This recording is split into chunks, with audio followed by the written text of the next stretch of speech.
Hello, welcome to all of you. आप सभी का आज की पहली क्लास में स्वागत है। तो ये आप लोगों की हाई स्कूल की मैथ की पहली क्लास होने जा रही है। सबसे पहले एक ब्रीफ इंट्रोडक्शन दे देते हैं कि जिस प्लेटफॉर्म पे आपको ये लेक्चर देखने को मिल रहे हैं या पढ़ने को मिल रहे हैं, इस प्लेटफॉर्म पे क्लास 9 से लेके बीएससी तक के मैथ के सारे टॉपिक के लेक्चर यहाँ पे डिलीवर किए जाएंगे।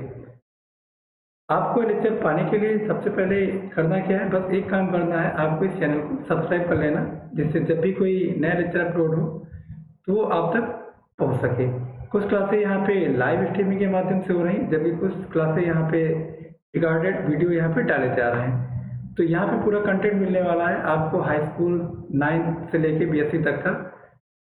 तो इसे आप अपने दोस्तों के साथ भी बता सकते हैं कि यहाँ पे ये क्लासेस स्टार्ट हो रही हैं, तो आप लोग इसका लाभ ले सकते हैं। अब हम बात करते हैं हाई स्कूल मैथ के सिलेबस की। तो आप सभी लोगों को पता है कि 30% की कटौती कर दी गई है इस बार सिलेबस में। तो हम लोग जो यहाँ पे स्टडी करेंगे, अब नए सिलेबस के रिगार्डिंग यहाँ पे हम लोग स्टडी करेंगे। तो यहाँ पे जो जो चैप्टर कट हुए हैं उनमें से मेनली 2 चैप्टर है। एक चैप्टर है आपका बहुपद पॉलिनॉमियल के नाम से, और दूसरा जो है वो चैप्टर आपका सामांतर श्रेणी के नाम से है। तो बाकी कुछ ज्योमेट्री में भी कट हुआ है, लेकिन मेनली जो चैप्टर पूरा गायब हुआ है वो आपका पॉलिनॉमियल और समांतर श्रेणी अरिथमेटिक प्रोग्रेशन।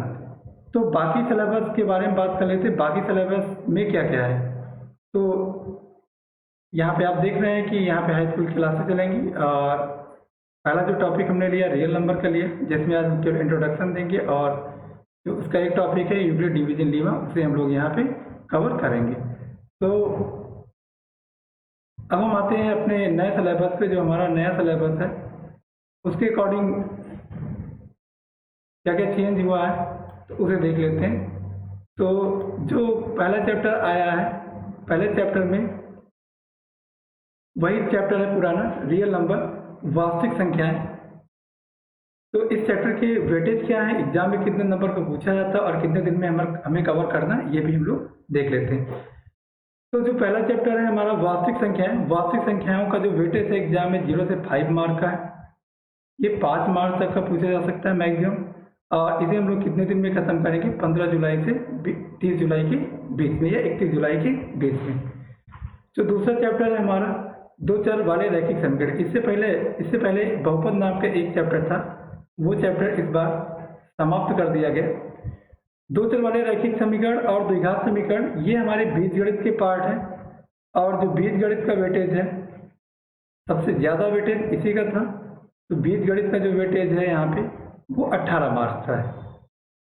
ये कितने अंकों की पूछी जाएगी एग्जाम में, 18 अंकों की। अगला जो चैप्टर है त्रिभुज, इसे हम ज्यामिति के फॉर्म में लिख लेते हैं। इस चैप्टर को, और यहाँ पे जो नीचे दिया हुआ रचना है, इन दोनों चैप्टर को हम क्या करते हैं, एक चैप्टर मान लेते हैं, त्रिभुज और ये रचना है। तो इसका जो वेटेज है ये ज्यामिति एग्जाम में टोटल 12 नंबर की पूछी जाती है। फिर निर्देशांक ज्यामिति का वेटेज है 0 से 5 मार्क के बीच में, और जो त्रिकोणमिति का वेटेज है 12 मार्क की। त्रिकोणमिति यहाँ पे 12 नंबर की पूछी जाएगी। उसके बाद जो मेंसुरेशन का पार्ट आता है, मेंसुरेशन के पार्ट में 2 चैप्टर हमारे हैं। वृत्तों से संबंधित क्षेत्रफल हमें यहाँ पढ़ना, और सतहों का क्षेत्रफल, आयतन, घन, घनाभ, गोला और शंकु, ये सब यहाँ जो त्रिविमीय आकृतियाँ हैं उनके क्षेत्रफल के बारे में हमें यहाँ पे पढ़ना। इसका जो वेटेज है 8 अंकों का है, और जो लास्ट की यूनिट है, सबसे लास्ट यूनिट, जिसे हम बोल सकते हैं सांख्यिकी तथा प्रायिकता, ये एग्जाम में टोटल 10 मार्क की पूछी जाती है। तो एक बार देख लेते हैं पेपर हमारा कितने मार्क का होने वाला है। तो जो पहला चैप्टर है वो 5 मार्क का पूछा जाएगा। दूसरा चैप्टर जो है वो 18 मार्क का पूछा जाएगा। तीसरा जो चैप्टर निर्देशांक ज्यामिति वो 5 मार्क की पूछी जाएगी, और उसके बाद फिर जो त्रिकोणमिति परिचय है वो 12 मार्क का पूछा जाएगा। और जो यहाँ पे ज्यामिति है जिसमें त्रिभुज और रचनाएं शामिल है, ये टोटल 12 मार्क की होगी। देन उसके बाद हमारे पास मेंसुरेशन का टॉपिक बचा है और सांख्यिकी तथा प्रायिकता का टॉपिक बचा है। तो मेंसुरेशन के लिए यहाँ पे वेटेज 8 मार्क का है और जो सांख्यिकी तथा प्रायिकता है इसका वेटेज 10 मार्क का है। आप इसे ऐड करेंगे तो ये टोटल 70 मार्क का आपका लिखित पेपर होगा। बाकी जो 30 मार्क हैं, 30 मार्क आपके प्रयोगात्मक होंगे या प्रोजेक्ट बेस पे होंगे। प्रोजेक्ट आधारित ये आपके नंबर होंगे, ये इंटरनल होंगे। अब देख लेते हैं कितने दिन में हमें कंप्लीट करना। जो वास्तविक संख्याएं हैं इस चैप्टर को हमें 15 से 23 जुलाई के बीच में कंप्लीट करना है और उसके बाद फिर 2 चर वाले रैखिक समीकरण है, इन्हें 1 अगस्त से 15 अगस्त के बीच कंप्लीट करना है। द्विघात समीकरण को 15 अगस्त से 31 अगस्त के बीच में कंप्लीट करना है और जो त्रिभुज है उसे 1 सितंबर से 15 सितंबर के बीच में। देन हम लोग निर्देशांक ज्यामिति पे आएंगे, इसे हमें 15 सितंबर से 30 सितंबर के बीच में खत्म करना है। फिर हमें एक प्रोजेक्ट कार्य करना है। इस प्रोजेक्ट के कार्य के साथ साथ इसी बीच में हमें हमारी मासिक परीक्षा का आयोजन होगा, जो तिमाही बोलते हैं या त्रैमासिक बोलते हैं। उसके बाद फिर हम लोग 1 अक्टूबर से 15 अक्टूबर के बीच में त्रिकोणमिति पढ़ेंगे। देन 1 नवंबर से 10 नवंबर के बीच में हम लोग रचनाओं को कंप्लीट करेंगे। फिर वृत्तों से संबंधित क्षेत्रफल हम लोग 10 से 20 नवंबर के बीच में कंप्लीट करेंगे और इसी बीच फिर एक मासिक परीक्षा का आयोजन होगा, जिसे छमाही बोल सकते हैं या हाफ ईयरली बोल सकते हैं। और यहाँ पे फिर हमें एक प्रोजेक्ट तैयार करना होगा। उसके बाद फिर हमें दिसंबर महीने में एक बहुत बड़ा चैप्टर है ये सतह क्षेत्रफल तथा उसका आयतन। यहाँ पे सरफेस एरिया एंड वॉल्यूम पढ़ना है, स्फीयर का, कोन का, सिलेंडर का, क्यूबॉइड का, क्यूब का, इन सब का। देन जो लास्ट चैप्टर है उसे हम लोग जनवरी में कंप्लीट करेंगे। फरवरी में एक बार हम लोग इसके रिवीजन कर लेंगे और मार्च में आपकी बोर्ड परीक्षा होने वाली। तो हम स्टार्ट करते हैं अपना पहला चैप्टर। पहला चैप्टर जो है हमारा यहाँ पे वास्तविक संख्याओं के नाम से दिया हुआ है। तो सबसे पहले क्लास 9 में जो हम लोगों ने पढ़ा है उसे हम लोग पहले देखेंगे, देन हम टॉपिक पे आएंगे। तो जो पहला चैप्टर है हमारा यहाँ पे वास्तविक संख्याएं, इसे बोलते हैं रियल नंबर। ये पिछली बार भी क्लास 9 में भी हम लोग इसे पढ़ चुके हैं। This is real number. तो यहाँ पे हमें पढ़ना क्या है इस बार, यहाँ पे हमें यह पढ़ना, सबसे पहला टॉपिक जो पढ़ना है, सबसे पहला टॉपिक है हमारे पास यूक्लिड विभाजन प्रमेय का। यूक्लिड विभाजन प्रमेय का। और जो दूसरा यहाँ पे टॉपिक पढ़ना है, यहाँ पे दूसरा टॉपिक है हमारे पास यूक्लिड विभाजन एल्गोरिथम। यूक्लिड विभाजन एल्गोरिथम।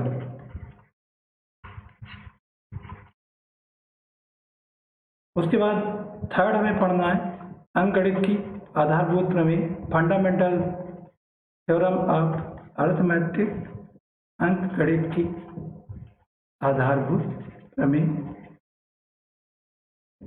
अब इन्हीं 3 चीज़ों की मदद से हमें क्या दिखाना, जो चौथा टॉपिक है, हम यहाँ पे संख्याओं की अपरिमेयता चेक करेंगे, कौन संख्या अपरिमेय है, कौन संख्या परिमेय है। संख्याओं की अपरिमेयता सिद्ध करना। जैसे हमें दिखाना होगा कि √2, √3, √5 ये सब कैसी संख्याएं हैं, ये अपरिमेय संख्या है। और जो 5वां टॉपिक है यहाँ पे हमें, 5वां टॉपिक हमें पढ़ना है परिमेय संख्याओं, परिमेय संख्याओं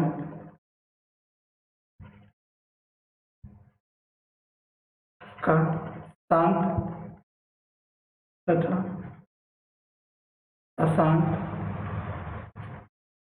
आवर्ती दशमलव के रूप में निरूपण। आवर्ती दशमलव के रूप में निरूपण।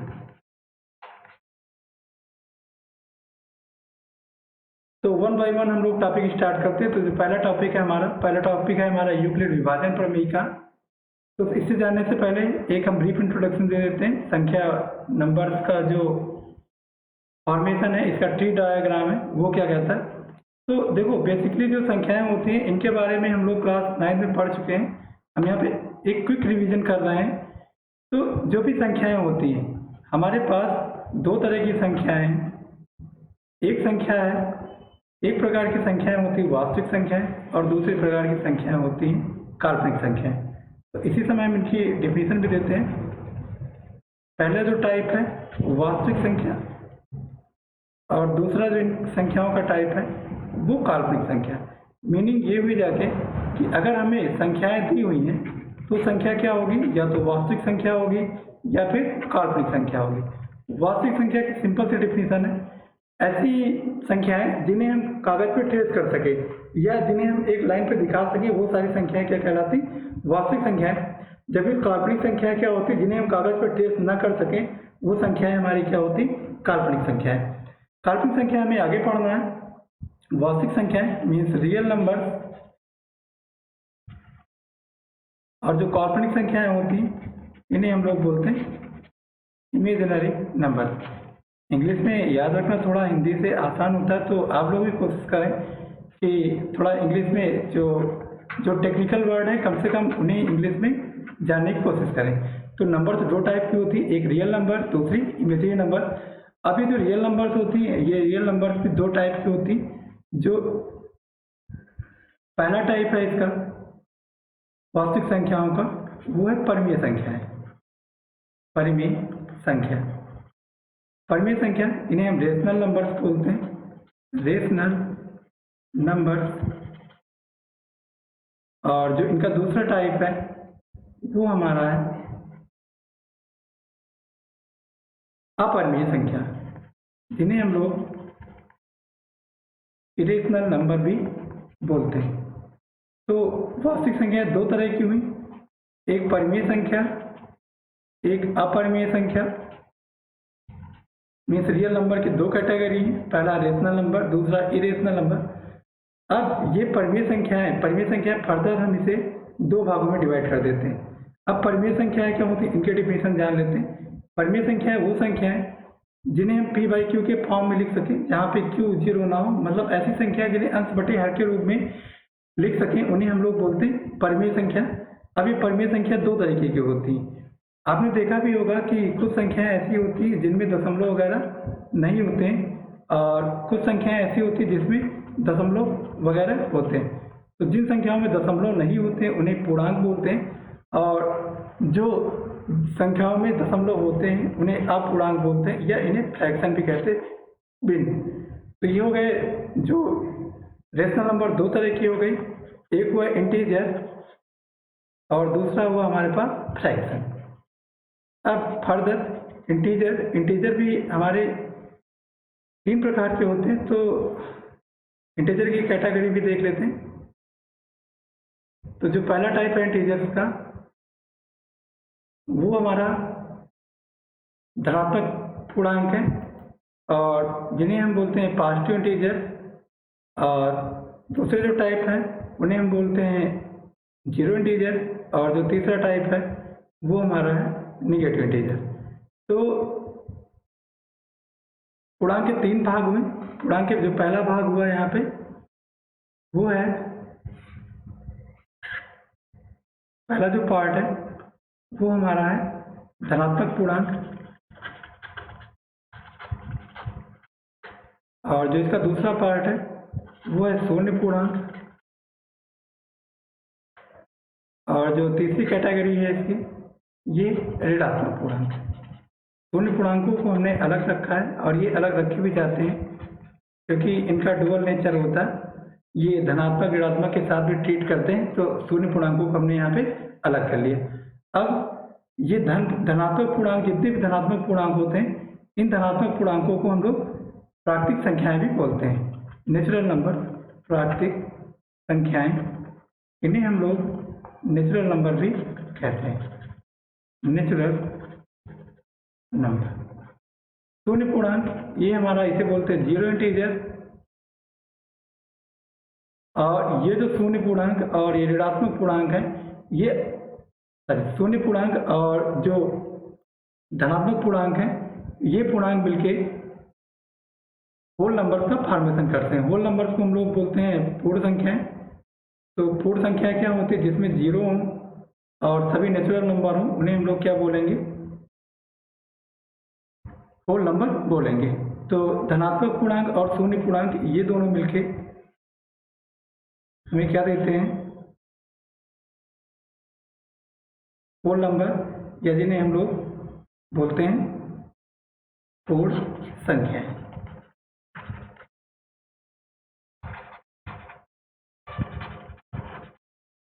अब एक एक करके डिफिनेशन की जान लेते हैं। तो सबसे पहले जान लेते हैं कि पूर्णांक क्या होते हैं। पूर्णांक से पहले नीचे से चालू करते हैं। तो सबसे पहले प्राकृतिक संख्याएं। प्राकृतिक संख्याएं, एक बार इनकी समरी हम आपको बता रहे हैं। तो ऐसी संख्याएं जिन्हें हम काउंट कर सके, जितने भी काउंटिंग नंबर हैं, मीन्स जितनी गिनने योग्य संख्याएं होती हैं, उन्हें हम क्या बोलते हैं? प्राकृतिक संख्या। जैसे आप काउंटिंग करेंगे, जैसे बोला जाए कि आपके क्लास में बच्चों की संख्या, आपका आंसर होगा 32। तो 32 कैसी नंबर है? Counting number. तो जितनी भी गिनने योग्य संख्याएं होती हैं, उन्हें हम लोग क्या बोलते हैं? प्राकृतिक संख्या। और इसे किससे रिप्रेजेंट करते हैं? इसे कैपिटल एन से रिप्रेजेंट करते हैं। उसके बाद जो दूसरी कैटेगरी है पूर्ण संख्याएं। पूर्ण संख्याएं क्या होती हैं? तो देख लेते हैं। पूर्ण संख्या, इन्हें हम लोग होल नंबर भी बोलते हैं।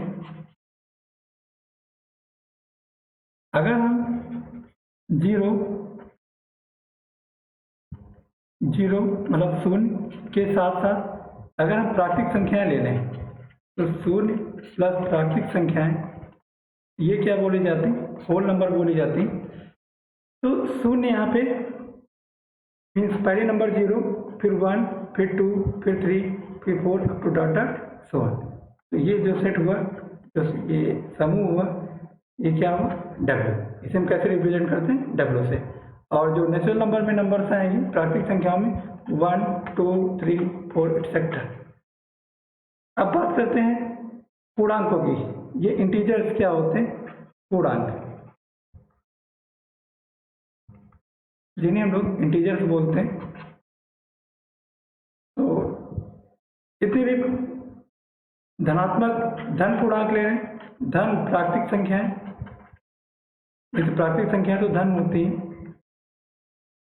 और इनका ऋण ले लें, मतलब प्राकृतिक संख्याओं को क्या करें? माइनस से गुणा कर दें। तो माइनस गुणे प्राकृतिक संख्या,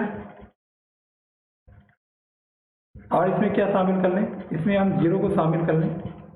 तो जो संख्याओं का समूह मिलेगा वो समूह हमारा क्या होगा? पूर्णांक। पूर्णांक को हम कैसे लिखते हैं? आई से लिखते हैं। 0, 1, 2, 3, 4 डॉट डॉट सो ऑन, और इधर -1, -2 डॉट डॉट सो ऑन। तो ये जो समूह मिलेगा, ये समूह हमारा किसका होगा? पूर्णांक। अब पूर्णांक 3 तरीके के होते हैं। पहला धन पूर्णांक, दूसरा ऋण पूर्णांक, और तीसरा जीरो पूर्णांक या शून्य पूर्णांक। तो ये जो पार्ट है ये हमारा धन पूर्णांक है, ये जो है पार्ट है ये ऋण पूर्णांक है, और ये जो पार्ट है ये जीरो पूर्णांक है। मीन्स जीरो पूर्णांक में क्या होगा? केवल जीरो होगा। अब हम बात करते हैं परिमेय संख्याओं की। तो परिमेय संख्याएं क्या होती?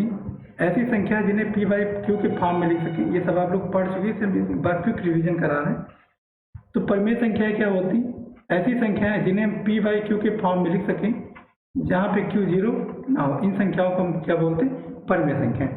अब परिमेय संख्या दो तरीके की बताए थे हमने, एक पूर्णांक, दूसरा अपूर्णांक। तो पूर्णांक में क्लियर है कि p जो है q से कम्प्लीटली विभाजित हो जाएगा, डिविजिबल हो जाएगा, तो हमें क्या मिलेंगे? पूर्णांक। अगर कम्प्लीटली डिविजिबल नहीं होगा तो हमें क्या मिलेगा? अपूर्णांक या भिन्न। अब परिमेय संख्याओं के बाद अपरिमेय संख्याएं आती हैं। तो अपरिमेय संख्याएं क्या होती हैं? जिन्हें हम p बाई क्यू के फॉर्म में न लिख सकें, इन्हें बोलते हैं इरेशनल नंबर। इरेशनल नंबर, ये जो नंबर होती इन्हें हम लोग बोलते हैं रेशनल नंबर। अपरिमेय संख्याएं क्या होती? वो सारी संख्याएं जिन्हें हम p बाई क्यू के फॉर्म में न लिख सकें, मतलब जो नंबर p बाई क्यू के इक्वल ना हो, उन्हें हम क्या बोलेंगे? अपरिमेय संख्या। जैसे एक एग्जाम्पल देते हैं, √2। √2 को हम कभी p बाई क्यू के फॉर्म में नहीं लिख सकते। तो √2 हमारी कैसी संख्या हो जाके? अपरिमेय। तो जितनी भी करड़ी हैं, जितनी भी शर्ट्स हैं, वो सब क्या होती हैं, अपरिमेय संख्याएं होती हैं। देन हम बात करते हैं वास्तविक संख्याओं की। तो वास्तविक संख्या क्या होती है, जितनी भी अगर परिमेय संख्या है और अपरिमेय संख्या है, उन सभी को मिला दिया जाए तो हमें क्या मिलेंगी, वास्तविक संख्याएं मिलेंगी। मीन्स वास्तविक संख्याओं में परिमेय संख्याएं भी शामिल होती हैं और अपरिमेय संख्या भी शामिल होती है। तो ये था हमारा नंबर सिस्टम। तो हम लोगों ने सीखा कि नंबर कितने फॉर्म की होती है और उन्हें हम कैसे रिप्रेजेंट करते हैं। तो अगला जो टॉपिक है, हम लोगों ने अगला जो टॉपिक पढ़ा था क्लास 9 में कि वास्तविक संख्याओं का संख्या रेखा पर निरूपण, ये बहुत इंपॉर्टेंट है। तो नेक्स्ट जो टॉपिक हम लोग वहाँ पर पढ़े थे, वास्तविक संख्याओं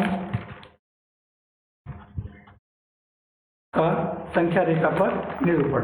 वास्तविक संख्याओं को हम संख्या रेखा पर कैसे निरूपित करते हैं, तो ये हम लोग देख लेते हैं। यहाँ वहाँ पर भी हम लोगों ने इसे ठीक है। तो वास्तविक संख्याओं को संख्या रेखा पर हम कैसे निरूपित करते हैं, इसके बारे में बात कर लेते हैं। तो वास्तविक संख्याओं का संख्या रेखा पर निरूपण, संख्या रेखा पर निरूपण। वास्तविक संख्याओं को संख्या रेखा पर कैसे निरूपित करते हैं, तो सबसे पहले मान लेते हैं हमने कोई हॉरिजॉन्टल लाइन खींच ली, एक लाइन है। अब इस लाइन पे हम क्या करते हैं, एक तरफ इस लाइन को हम दो पार्टों में सबसे पहले डिवाइड करते हैं। तो सपोज करते हैं इस लाइन का ये सबसे मिड पॉइंट है, इस पॉइंट का नाम हमने दे दिया 0, और जो सबसे राइट कॉर्नर, जो सबसे दाहिनी तरफ पॉइंट होगा उसे प्लस इन्फिनिटी से, और जो सबसे बाई तरफ का जो पार्ट होगा माइनस इन्फिनिटी से। अब हम क्या करेंगे, एक यूनिट पे इसे सब डिवीजन करेंगे, 1 2 3 4 5। तो हमने क्या किया, इस संख्या रेखा पे अभी प्राकृतिक संख्याओं को निरूपित कर दिया। अब हम लोग यहाँ पे जो प्राकृतिक संख्याओं का ऋण पार्ट है उसे यहाँ पे डिनोट करेंगे -1 -2 -3 -4 -5, इस तरह आगे भी। सबसे लास्ट में क्या होगा, माइनस इन्फिनिटी, और सबसे इधर प्लस इन्फिनिटी। अब हम यहाँ पे क्या करने जा रहे हैं, यहाँ पे जो फ्रैक्शन पार्ट है, जैसे हम यहाँ पे फर्दर 0 से 1 को हम 10 पार्टों में डिवाइड कर दिया, 1 2 3 4 5 6 7 8 9 10। तो जो सपोज करते हैं ये पार्ट, अगर ये पार्ट इसका 3 पार्ट है, थर्ड पार्ट है, तो इसे हम क्या लिखेंगे, 3/10। तो ये कैसी संख्या हमें मिल गई, परिमेय संख्या। मीन्स हम किसी भी संख्या को क्या कर सकते हैं, इस संख्या रेखा पे निरूपित कर सकते हैं। जैसे 4.325 की बात करें तो 4.325 ये नंबर क्या है, 5 से छोटी है और 4 से क्या बड़ी। तो ये नंबर कहाँ आएगी, 4 और 5 के बीच में आएगी। तो इस तरह हम क्या करते हैं, वास्तविक संख्याओं को एक संख्या रेखा पर निरूपित कर देते हैं। उसके बाद हम लोगों ने पिछली क्लास में यह भी पढ़ा था कि वास्तविक संख्याओं पे जो हमारे फंडामेंटल ऑपरेशन है, जोड़ घटाव गुणा भाग, उन्हें हम कैसे लगाते हैं। तो अब हम सीधे अपने टॉपिक पे आ जाते हैं। जो हमारा पहला टॉपिक है, हमारा पहला टॉपिक यहाँ पे यूक्लिड विभाजन प्रमेय का। तो हम लोग यूक्लिड विभाजन प्रमेय का यहाँ पे सबसे पहले पढ़ेंगे, लेकिन उसको पढ़ने से पहले हमें विभाज्यता को समझना बहुत ज़रूरी है। तो इस टॉपिक को कंप्लीट करने से पहले हम लोग सबसे पहले जान लेते हैं विभाज्यता क्या होती है या डिविजिबिलिटी क्या होती है। तो विभाज्यता जिसे बोलते हैं डिविजिबिलिटी। अब देखते हैं, मान लेते हैं हमारे पास कोई दो नंबर है, एक नंबर है 24 और दूसरी नंबर 4। अगर हम 24 को 4 से डिवाइड करें तो ये 6 बार जाएगा और शेषफल यहाँ पे क्या आएगा, 0। तो अगर शेषफल 0 आ जाता है तो हम क्या बोलते हैं कि जो संख्या दी हुई है वो दी गई संख्या से क्या है, विभाज्य। जैसे मान लेते हैं एक संख्या a है, इस संख्या को हम b से विभाजित करें। अब मान लेते हैं कि भाग कितनी बार गया, लैम्डा बार गया, और शेषफल क्या है, 0 है। तो यहाँ पे हम क्या लिखते हैं, a = b × लैम्डा।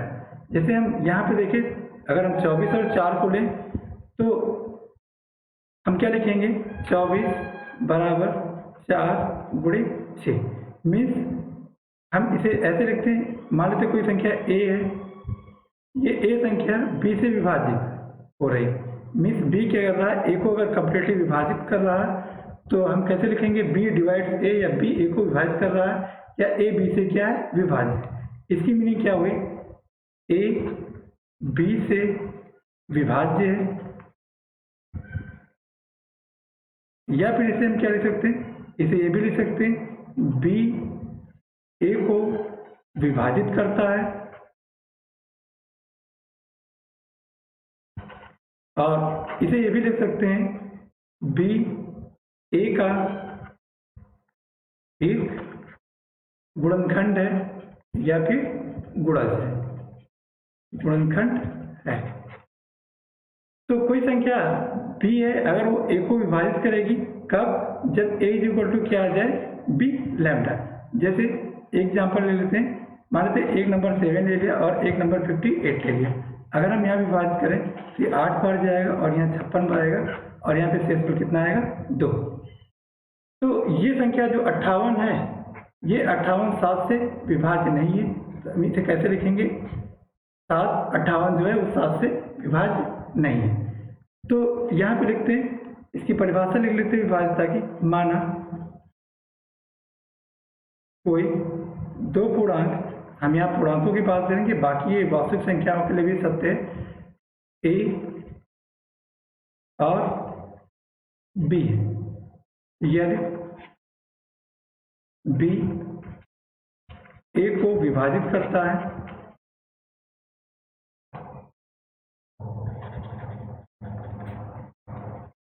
या a b से विभाज्य है,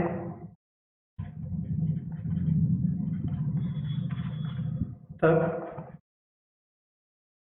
a इक्वल टू क्या आएगा, b लैम्डा। कुछ एग्जाम्पल से और समझ लेते हैं। जैसे एग्जाम्पल लेते हैं 3 डिवाइड्स 27। तो क्लियर है कि हम 27 को क्या लिख सकते हैं, 27 को लिख सकते हैं 3 इंटू 9। तो ये 27 हमारा क्या हो गया, a, 3 क्या हो गया, b, और ये क्या हो गया, लैम्डा। तो यहाँ पे क्लियर है, a equal to b lambda के फॉर्म में लिख ले गए। इसका मतलब 3 क्या है, 27 से विभाज्य। और कुछ एग्जाम्पल देखते, जैसे हम बात करें, एक ले रहे हैं 25 और 7। तो क्या 25 7 से विभाजित हो सकता है, नहीं होगा, क्योंकि अगर 25 को हम 7 से भाग दें 3 बार जाएगा और शेषफल कितना बचेगा, 4। तो यहाँ पे शेषफल 0 नहीं है, मतलब इस 25 को हम 3 इंटू लैम्डा के फॉर्म में नहीं लिख सकते हैं। तो इसकी मीनिंग ये हुई जाके कि जो 25 है वो 7 से डिविजिबल नहीं है। इसी तरह अगर हम और कोई नंबर ले लें, जैसे एक नंबर 9 ले रहे हैं और दूसरी नंबर 81 ले रहे हैं, तो हम लिखेंगे 9 डिवाइड्स 81। क्लियर है, क्योंकि 81 को हम क्या लिख सकते हैं, 9 इंटू 9। अब हम आगे आते हैं अपने टॉपिक पे, यूक्लिड विभाजन प्रमेय का। ठीक है, तो यूक्लिड विभाजन प्रमेय का, तो सबसे पहले प्रमेय का समझ लेते हैं। इसे बोलते हैं यूक्लिड डिवीजन लीमा। तो सबसे पहले जान लेते हैं लीमा क्या होती है, प्रमेयिका क्या होती है। तो एक एक टेक्निकल वर्ड है, हमें उन्हें समझना होगा। प्रमेयिका आप लोग इसे पहली बार सुन रहे होंगे, तो ये अब बार बार आएगा, जान लेते हैं। प्रमेयिका क्या होती है, स्वयं में सिद्ध हुआ कथन, स्वयं में सिद्ध कथन जिसकी सत्यता स्वयं में होती है, इसकी सत्यता स्वयं में होती है।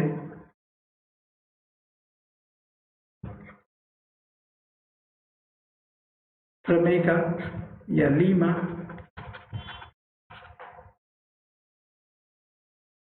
कहलाता है। तो स्वयं में सिद्ध एक ऐसा कथन जिसको हमें पुनः सिद्ध करने की आवश्यकता नहीं होती है, उसे हम क्या बोलते हैं, प्रमेयिका। और ये जो सिद्ध कथन है, इस कथन का प्रयोग हम और कथनों को सिद्ध करने में करते हैं। तो सबसे पहले ये जान लेते हैं कि प्रमेयिका को सिद्ध करने की हमें आवश्यकता नहीं होती है, क्योंकि ये स्वयं में क्या होता है, सत्य होता है। प्रमेयिका का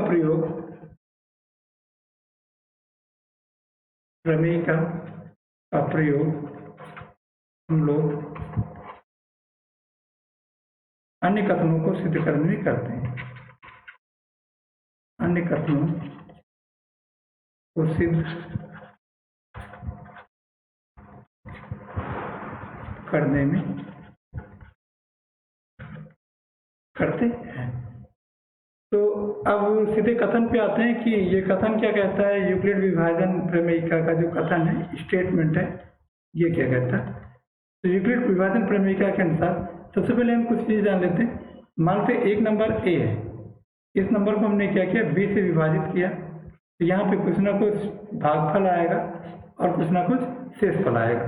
ये जो नंबर होती है, इस नंबर को हम बोलते हैं भाजक। ये जो नंबर होती है, इसे हम लोग बोलते हैं भाज्य। यहाँ पे जो नंबर आते हैं, इसे हम लोग बोलते हैं भागफल। और यहाँ पे जो नंबर आती है, इसे हम लोग बोलते हैं शेषफल। तो हम लोगों ने पढ़ रखा है कि भाज्य बराबर क्या होता है। भाज्य बराबर होता है भाजक गुणे भागफल प्लस शेष। जैसे हम यहाँ पे एक नंबर ले रहे हैं 3, एक नंबर ले रहे हैं 27, या यहाँ पे 28 ले लेते हैं। तो 3 9 जा 27 1। तो यहाँ पे 28 को हम क्या लिख सकते हैं, 28 लिख सकते हैं। भाजक कितना है 3, भागफल कितना है 9, शेषफल कितना है 1। तो यही हमारे क्या है, यूक्लिड विभाजन प्रमेयिका भी है। यूक्लिड विभाजन प्रमेयिका भाग की जो विधि है, उसी का निरूपण है। तो ये स्टेटमेंट क्या कहता है कि यहाँ पे हम देख रहे हैं। इसी तरह मान लेते हैं कि जो पहले हमने एग्जाम्पल लिया था, उसमें ए को हमने बी से विभाजित किया था, तो भागफल कितना आ रहा था क्यू और शेषफल कितना आ रहा था आर। तो कोई भी संख्याएं दी हुई हैं, तो माना कोई दो धन पूर्णांक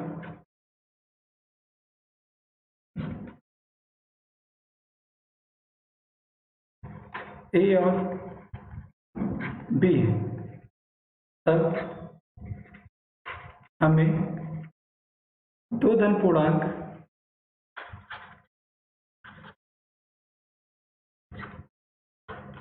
Q और R इस प्रकार मिलते हैं कि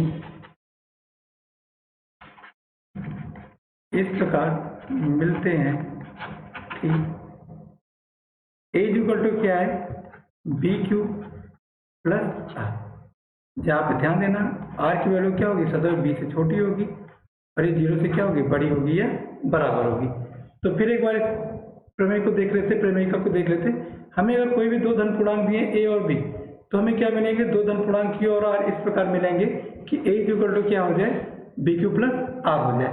जैसे हम एक पेड़ ले लेते 25 का 7।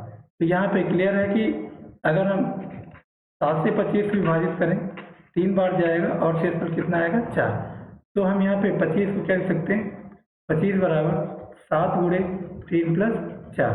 ये हमारा क्या हुआ, A हुआ, ये हमारा क्या हुआ, B हुआ, और ये नंबर Q और ये नंबर R।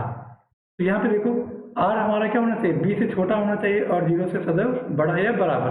तो R यहाँ क्या है 4, इसका बहुत इंपॉर्टेंट है। तो 4 7 से छोटा भी है और 0 से बड़ा है, 0 से बड़ा भी है। तो इसी तरह हम कोई भी दो पेड़ लें और एग्जाम्पल समझते हैं। जैसे एक पेड़ ले रहे हैं 20 का 3। तो क्लियर है कि 20 को हम क्या लिख सकते हैं, 20 लिख सकते हैं 3 गुणे 6 प्लस 2। तो 20 को हमने क्या लिख दिया, 20 को हमने लिख दिया A is equal to BQ plus R के फॉर्म में हमने इसे लिख दिया। इसी तरह अगर हम 58 और 7 को ले लें, तो हम इसे इस 58 को लिख सकते हैं 7 × 8 + 2।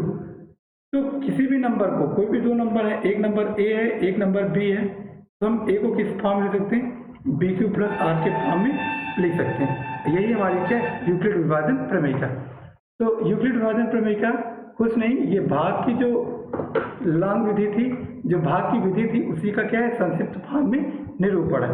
और जो इस प्रमेय, जो ये प्रमेय है, ये ऋणात्मक पूर्णांकों के भी लागू और ये वास्तविक संख्याओं के लिए लागू है, लेकिन हमारे सिलेबस में केवल धन पूर्णांकों के बारे में बात की गई है, तो हम अपने आप को सीमित रख के धन पूर्णांकों के बारे में स्टडी करते हैं। तो यहाँ पे सबसे खास बात ये भी है कि जो इम्पोर्टेंट है वो देख लेते हैं। हाँ, जो हमारे कथन है, उपर्युक्त कथन भाग विधि का निरूपण है, उपर्युक्त कथन भाग विधि का निरूपण है। और दूसरी चीज, ये कथन ऋण पूर्णांकों के लिए भी सत्य है। यह कथन ऋण पूर्णांकों के लिए भी सत्य है। ऋण पूर्णांक है, वास्तविक संख्याओं के लिए भी सत्य है।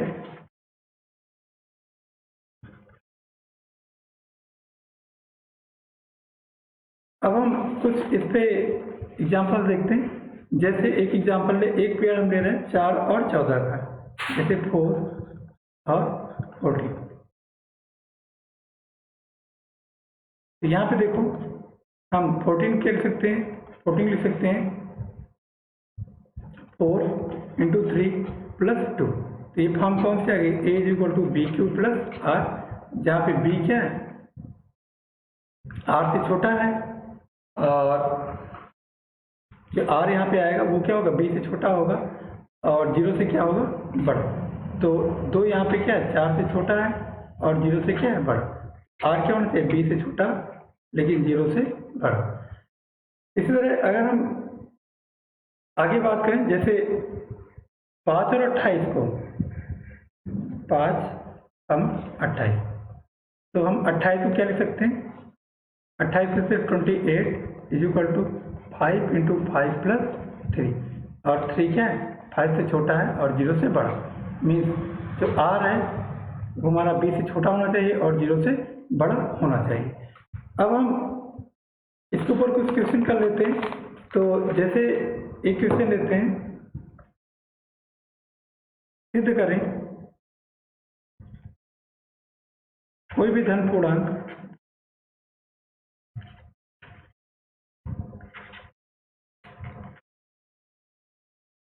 2q, ये धन पूर्णांक, ये धन सम पूर्णांक 2q और विषम धन पूर्णांक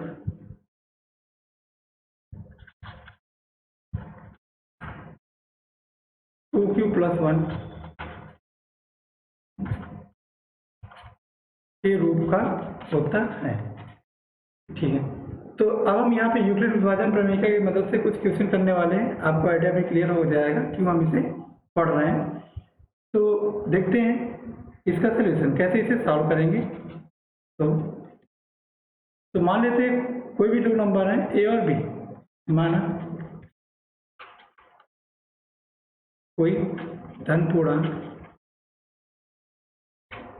यहाँ पे दो धन पूर्णांक ले रहे हैं ए और बी। अब हम बात करते हैं सम धन पूर्णांक और विषम धन पूर्णांक क्या होते हैं। तो सम धन पूर्णांक वो धन पूर्णांक होते हैं जो 2 से विभाजित हो जाए, और विषम धन पूर्णांक वो धन पूर्णांक होते हैं जो 2 से विभाजित ना हो। तो यहाँ पे डिविजिबिलिटी हम किससे चेक कर रहे हैं? विभाज्यता किससे चेक कर रहे हैं? 2 से। तो हम ये यहाँ पे क्या फिक्स कर रहे हैं? b is equal to 2। हम क्या लेके चल रहे हैं? b की वैल्यू हमने फिक्स कर दिया 2। तो अब यूक्लिड विभाजन प्रमेय का क्या कहती कि अगर दो नंबर हैं, एक नंबर a है और दूसरी नंबर b है, तो a और b में क्या रिलेशन होता है? हम लिख सकते हैं a is equal to B Q plus R. यहाँ पे ध्यान देना r की वैल्यू क्या होगी? b से छोटी होगी, लेकिन 0 से क्या होगी? बड़ी होगी या 0 के बराबर। तो अब b को हमने यहाँ पे कितना फिक्स किया? b को हम लोगों ने यहाँ फिक्स किया 2। तो a इज इक्वल टू कितना आ जाएगा? 2q plus are. लेकिन 2 क्या होना चाहिए? ये जो r है आर की वैल्यू क्या होनी चाहिए, 2 से छोटी होनी चाहिए और 0 से बड़ी होनी चाहिए। अब देखो आर की वैल्यू 2 से छोटी, तो आर की वैल्यू क्या होगी, आर की वैल्यू या तो 0 होगी या फिर 1 होगी। तो पहला केस बनाते हैं, केस 1, यदि हम मान लेते हैं आर की वैल्यू कितनी 0, तो ए की वैल्यू क्या हो जाएगा 2 cube plus 0 means A is equal to क्या हो जाएगा 2 क्यूब। ए है क्या कोई भी नंबर, और हम देख रहे हैं ये जो नंबर आई है ये 2 से विभाज्य है, इसका मतलब ये कैसी संख्या होगी कि सम संख्या होगी। अगर हम आर की वैल्यू 1 ले लें, केस 2, यदि आर इज इक्वल टू 1 तो ए की वैल्यू क्या हो जाएगी 2 क्यूब, आर की जगह कितना रख देंगे 1। अब देखो ये संख्या 2 से विभाज्य नहीं है, क्यों, क्योंकि शेषफल यहाँ कितना बच रहा, शेषफल यहाँ पे 1 बच रहा। तो जो संख्या 2 से विभाज्य नहीं होंगी हम उन्हें क्या बोलेंगे, विषम संख्या बोलेंगे। तो जो सम संख्या होगी वो किस फॉर्म की होगी, 2 क्यू के फॉर्म की होगी, और जो विषम संख्या होगी वो 2 क्यू प्लस 1 के फॉर्म में होगी। यह हमें दिमाग में भी रखना है, क्योंकि जब भी हम सम संख्या की बात करते हैं तो सम संख्या का जो फॉर्म होता है, सम संख्या हम किस फॉर्म की लेते हैं 2m फॉर्म की, और जो विषम संख्या लेते हैं विषम संख्या हमारी होती है 2m प्लस 1 के फॉर्म की। अब हम आगे बात करते हैं, अगला क्वेश्चन लेते हैं, अगला एक एग्जाम्पल, बहुत इंपॉर्टेंट एग्जाम्पल है, इसे हम फर्दर और क्वेश्चन में इसे हम प्रूव करेंगे। तो एग्जाम्पल लेते हैं, कोई भी धन पूर्णांक, हम किसी भी धन पूर्णांक की बात कर रहे हैं A to Z, कोई भी धन पूर्णांक 3q, 3q plus 1, 3q plus 2 के रूप में लिखा जा सकता है। तो कोई भी धन पूर्णांक या तो 2q के फॉर्म में होगा, 3q के फॉर्म में होगा, या 3q प्लस 1 के फॉर्म में होगा, या 3q प्लस 2 के फॉर्म में होगा। बहुत आसान है, हम यूक्लिड विभाजन प्रमेय क्या लगाते, तो मान लेते हैं माना कोई धन पूर्णांक a है, हमने कोई एक जर्नल धन पूर्णांक ले लिया a। अब यहाँ पे देखते हैं b की वैल्यू फिक्स करते हैं 3, b हमारा कितना है 3। अब हम यूक्लिड विभाजन प्रमेय क्या लगाते हैं, तो यूक्लिड विभाजन प्रमेय से यूक्लिड विभाजन प्रमेय क्या कहती है कि a इज इक्वल टू, कोई दो नंबर हैं a और b, तो a इज इक्वल टू क्या होता है b क्यू प्लस r, जहाँ पे r क्या है b से छोटा है लेकिन 0 से क्या है बड़ा है या बराबर। तो यहाँ पे b की वैल्यू हमने क्या रखी 3 is equal to a is equal to 3q plus r। तो r हमारा क्या होगा 3 से छोटा होगा लेकिन 0 से बड़ा होगा या 0 के बराबर होगा। अब हम देख लेते हैं कि r की वैल्यू क्या क्या हो सकती है, तो r यहाँ पे 0 होगा या 1 होगा या 2, क्योंकि r की वैल्यू यहाँ पे क्या है, r की वैल्यू यहाँ पे 3 से छोटी है और 0 से क्या है बड़ी, तो r कौन सी वैल्यू लेगा 2 लेगा या फिर 1 लेगा या फिर 0 लेगा। अब केस बनाते हैं, केस नंबर 1, यदि r इज इक्वल टू 0 ले लें तो a की वैल्यू कितनी आएगी 3q, मीन्स a किस फॉर्म का होगा 3q फॉर्म का होगा। अगर केस नंबर 2, अगर सपोज करते हैं यदि r इज इक्वल टू 1 तो a इज इक्वल टू कितना हो जाएगा 3q प्लस 1। केस नंबर 3, अगर हम r की वैल्यू 2 ले लें तो जो नंबर आएगी a इज इक्वल टू ये किस फॉर्म की होगी 3q प्लस 2 के फॉर्म की होगी। तो कोई भी नंबर, कोई भी पूर्णांक या कोई भी नंबर उसे हम कह सकते हैं 3q या 3q प्लस 1 या 3q प्लस 2 के फॉर्म की लिख सकते हैं। तो अगला एक एग्जांपल लेते हैं, जो नेक्स्ट एग्जांपल है हमारा, हमें दिखाना है कि दिखाइए कि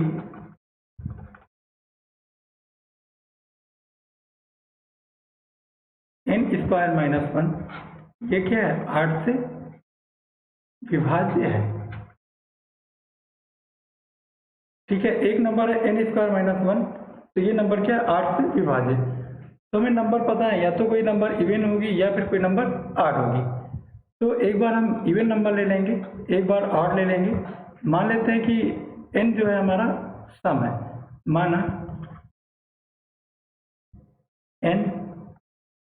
सम संख्या है। तो अभी हमने बताया जो सम संख्या का फॉर्म होता है वो क्या होता है, n = 2q। तो ठीक है, अब n² - 1 की बात कर रहे हैं हम, तो n² - 1 को देखते हैं। तो n² - 1 ये हमारा क्या हो जाएगा, 2q² - 1, ये कितना हो जाएगा, 4q² - 1। तो थोड़ा क्वेश्चन में यहाँ पे करेक्शन करते हैं। क्वेश्चन में हमें ये दिखाइए n² - 1 8 से विभाज्य है, जहाँ पे n क्या है, विषम धन पूर्णांक है, जहाँ n विषम धन पूर्णांक है। क्वेश्चन हमारा क्या दिखाइए कि n² - 1 8 से विभाज्य है, जहाँ n हमारा कैसा धन पूर्णांक है, विषम धन पूर्णांक है। तो यहाँ पे हम n को सम न लेके क्या लेके चलेंगे, n हमारी कैसी संख्या है, विषम संख्या है। तो यहाँ पे देखते हैं हमें n क्या लेना है, विषम। तो n माना n = 2q + 1। तो एक बार क्वेश्चन दोबारा लिख लेते हैं। तो अगला जो क्वेश्चन है, यहाँ पे अगला क्वेश्चन है हमारा, दिखाइए कि